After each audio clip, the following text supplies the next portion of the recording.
Okay, so today I'm going to show you how to can in an electric Carey pressure canner.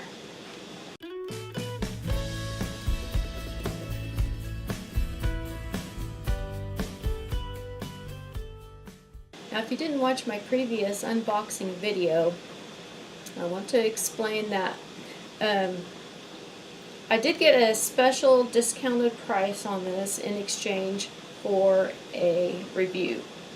But I do want to say that this is something that I really wanted for a while now, and if I hadn't had the opportunity to purchase it at a discounted price, I would have purchased it later on. It's just that because I got it at a discounted price, I was able to get it sooner than later. So anyway, in case you didn't watch my last video, I'm going to explain a little bit about this and what all it can do. It's a really cool machine. It can pressure can, and you can water bath in it, and then you can also slow cook and pressure cook and steam. So it can really do a lot of things, and I'm really excited to be able to try all of the features out. Today I'm going to pressure can some green beans, and I'm going to show you how to do that.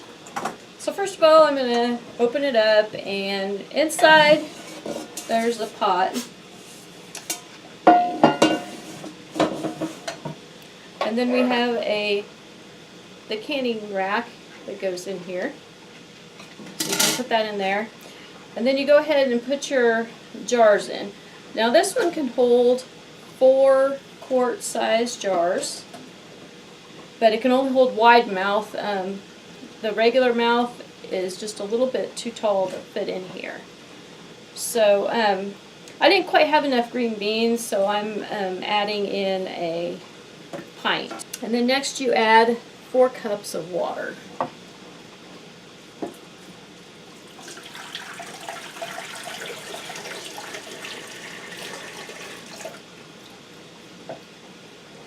Okay, and then you shut the lid, and then you give it another turn.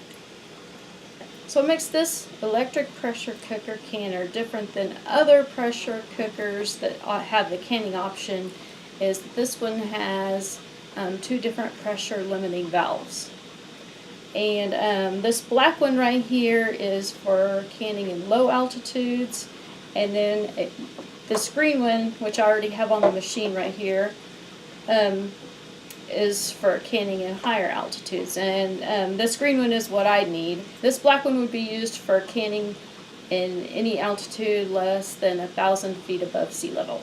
Okay, so I already got my jars in, and now I'm getting ready to turn it on and get it started. I got it plugged in, and as you can see, it's showing the 0. The first thing you do is you select either low or high. Now if you're going to do low, that is for water bathing, and high is for pressure canning. Wait a minute, I said that wrong.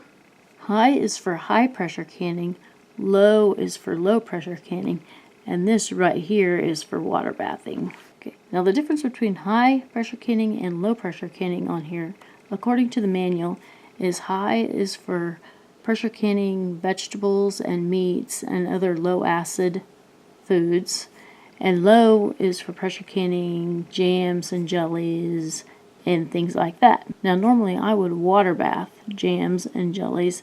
Now when you water bath, it's important that your jars are completely submerged in water. So if you were wanting to can something that could be water bathed in quart jars, for example, there wouldn't be really enough space in there to cover the jar with enough water.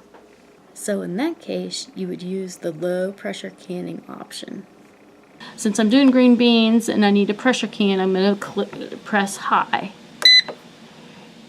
And then you select the amount of time. And for green beans, you need 25 minutes for quarts.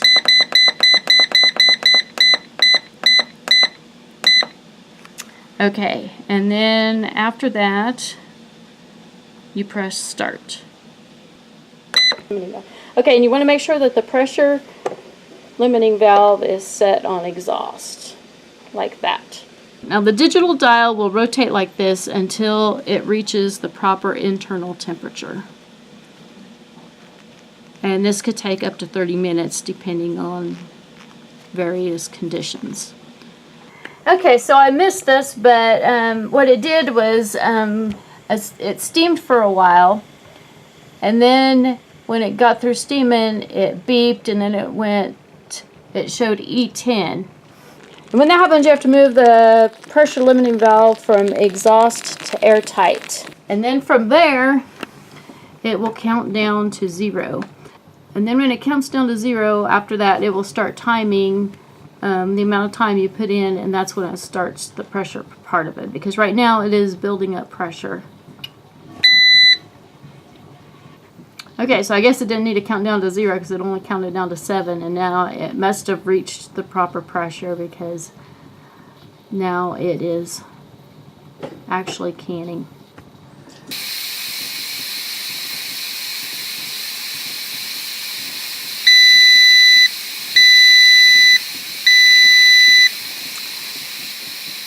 Okay, so now it is officially done canning. And so now that this is done, we need to let it set for an hour, and once the pressure's released, the little lock on the lid will release, and then we'll be able to open it up, and we'll be able to get the jars out.